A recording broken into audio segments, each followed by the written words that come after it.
Bismillah, wassalamualaikum warahmatullahi wabarakatuh. Alhamdulillahirrahmanirrahim. Kita bertemu kembali dalam kegiatan pembelajaran seperti biasa. Dan pastikan kalian mengisi absensi di e-learning. Dan kemudian lanjut lagi ke video yang kalian simak pada kesempatan ini. Dan untuk pertama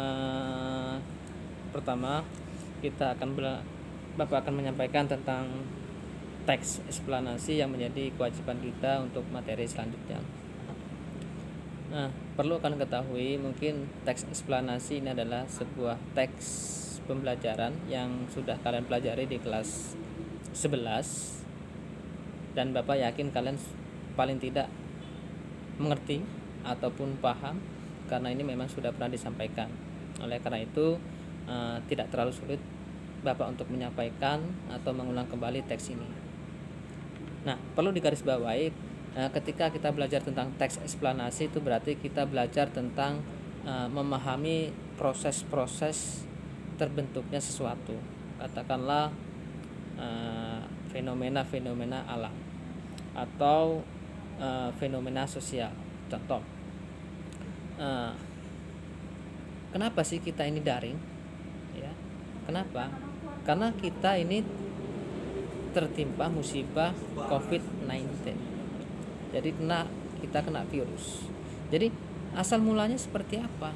Jadi ketika kalian menjelaskan dari awal sampai akhir tentang virus ini, itu sama saja kalian bisa menjelaskan teks eksplanasi tentang virus ini. Contoh yang lain, misalkan kalian bisa menjelaskan tentang proses terjadinya banjir. Nah, ketika kalian bisa menjelaskan tentang proses terjadinya banjir, itu adalah bagian dari teks eksplanasi. Nah, di LKS halaman 28 di paling atas itu ada ciri-ciri teks eksplanasi. Yang pertama adalah strukturnya itu bermula dari pernyataan umum, kemudian inti dan interpretasi. Nah, maksudnya begini, jadi kita berbicara tentang umum dulu. Umum itu pernyataan umum, kita berbicara tentang umum, kemudian intinya apa, kemudian respon kita terhadap persoalan itu seperti apa.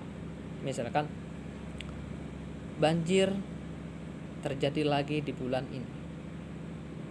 Nah, ini adalah pernyataan umum. Nah, kemudian baru kita uraikan panjang lebar tentang proses terjadinya seperti apa. Baru kita ada pemaknaan, memaknai atau merespon. Bagaimana kita merespon? Nah, mungkin kenapa sih bisa banjir ini, kenapa?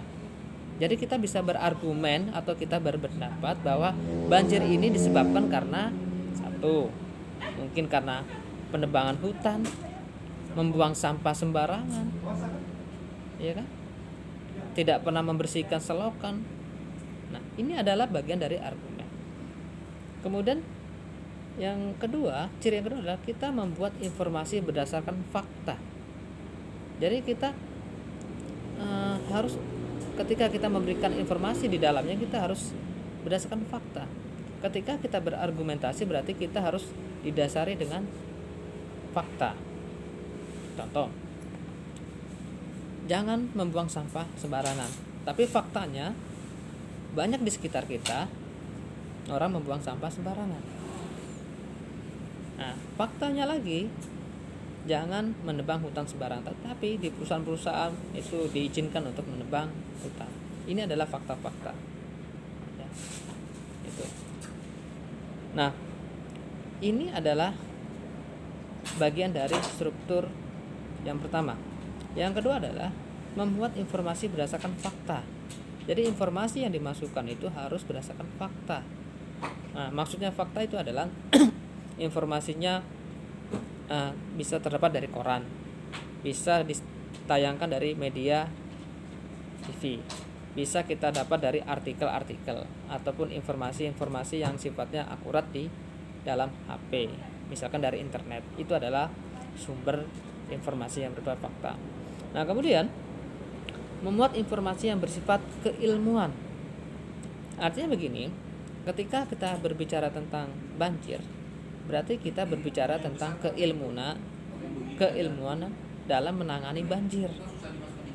Nah, jadi ketika kita berbicara tentang keilmuan berarti dasarnya itu jelas. Jadi kita punya ilmu tentang banjir berarti kita bisa berbicara tentang banjir.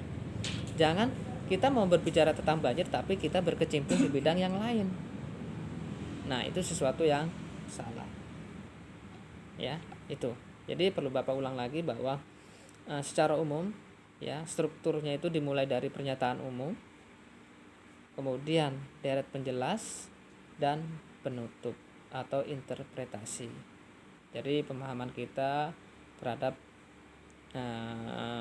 apa yang akan kita sampaikan itu.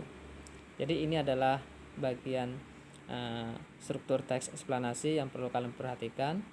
Nanti silakan kalian coret-coret di buku kalian. Nah, disesuaikan dengan materi, apakah memang coretan kalian itu sesuai dengan materi yang Bapak sampaikan. Kalau misalkan semuanya sesuai dengan struktur, berarti itu pas. Itu adalah bagian dari teks eksplanasi. Mungkin ini aja yang perlu Bapak sampaikan dan Bapak akhiri. Assalamualaikum warahmatullahi wabarakatuh.